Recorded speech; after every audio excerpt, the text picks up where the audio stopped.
Hello world and welcome to Love Health Bliss. Today we're going to make kale chips like I promised. What you're going to need is kale washed and cut, powdered garlic, raw honey, manuka honey, coconut oil, Himalayan salt, distilled water, and wax paper aluminum foil or a baking tray.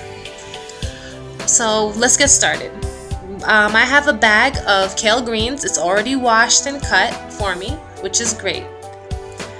And here I have some organic coconut oil that we're going to be using in placement for any other oil like olive oil. And today I'm going to add a special ingredient, manuka honey. This is another honey I put in my video the other day. Or if you don't have manuka honey, some raw honey would do fine as well. And here I have my organic garlic grinder, and this is what I'm going to use for my garlic powder. It's really good. And you're going to need some distilled water or purified filtered water. Alright, here we go. We're going to take about, let's say 4 to 5 tablespoons of water.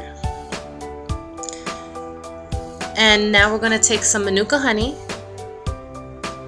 Probably about 1 tablespoon would be good enough. I added a little bit more than 1 tablespoon, I believe, but 1 tablespoon will be more than enough manuka honey because it turns out to be very sweet.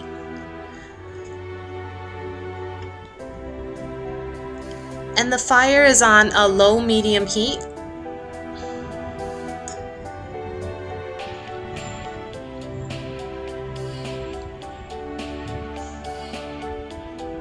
So what you're doing now is putting the honey inside and letting it dissolve.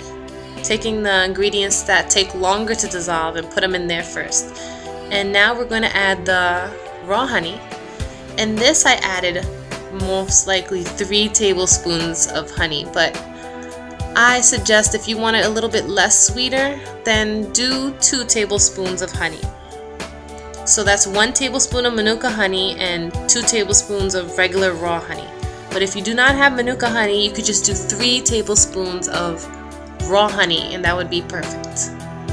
So here we are, we're just stirring the ingredients together. I'm tilting the pan sideways so I could get it concentrated in an area when I stir. And now it's time to add some coconut oil. Now I'm going to add 2 tablespoons of coconut oil. You could add 3 if you want, but I added 2, which is perfect. Actually, don't add 3. 2 will be fine. So you want to try to stir around to get the ingredients all mixed up. And now we're going to take garlic. And I'm grinding it into the mixture, but I believe I put around 2 tablespoons of garlic powder. 1 to 2 tablespoons, depending on how much garlic you like.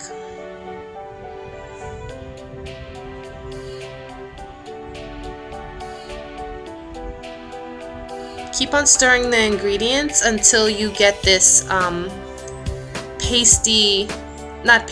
it's more thick, where the liquid has gotten more thick. You could run your spoon onto the pan and see how long it takes the syrup. See, I'm doing it right now.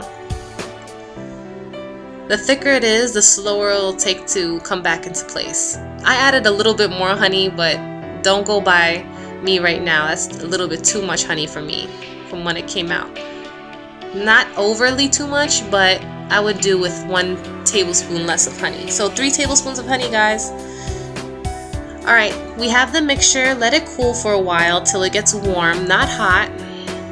And set up your baking tray. I put aluminum foil. I did not have any parchment paper. This batch was from my mom, and she doesn't mind me using aluminum foil. I'd rather have not used aluminum foil because I don't use aluminum foil when I cook, or I try not to.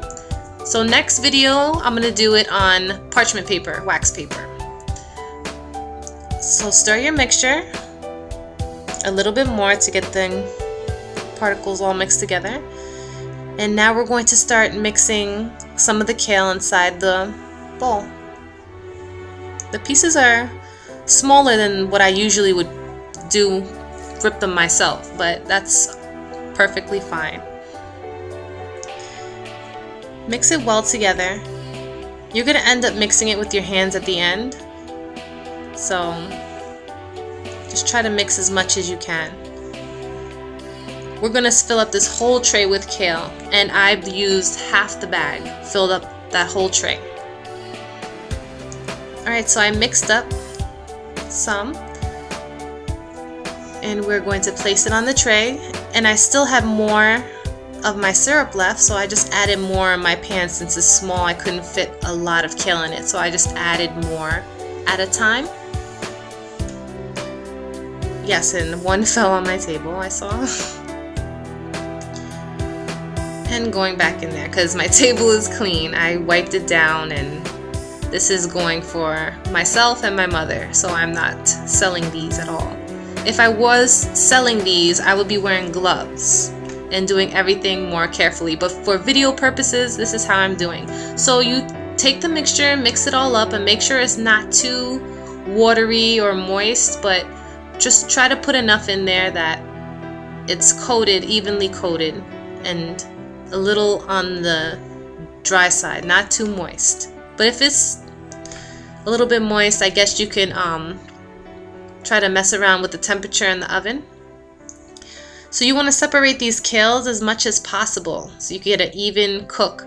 And I'm going to let you know beforehand that the outer edges of the pan or the tray, the kale on the outer edges, will cook first. So when you're checking up on the kale, you should remove.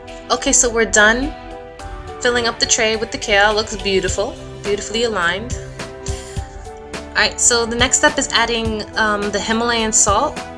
I have it in rock form, but I also have a marble mortar, which I love to use to crush my salt with. So crush, crush, crush.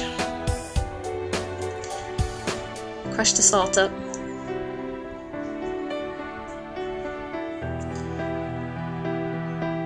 Okay, so it's all finely grinded.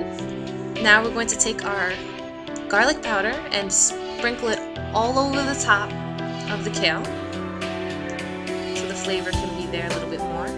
And now we will take the Himalayan salt and sprinkle that, give that a good one or two coating over on the top.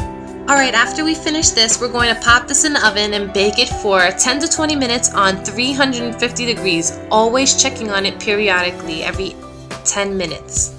Okay, so it's finished. Here is some to show you. I took some out. The corners finished. The inside actually didn't finish. And I put it in this nice container that I have my salad in. So I recycled it and used it for the kale container. One fell out.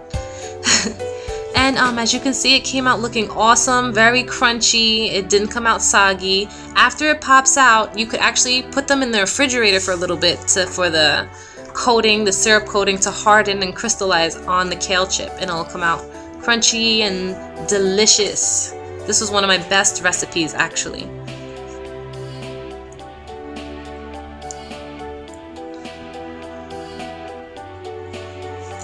So we're going to taste test. This is me and my son. We're going to taste test it. He loves kale chips. I love kale chips. Everybody loves kale chips. I wanted to take the time out to say thank you for watching. If you like this video,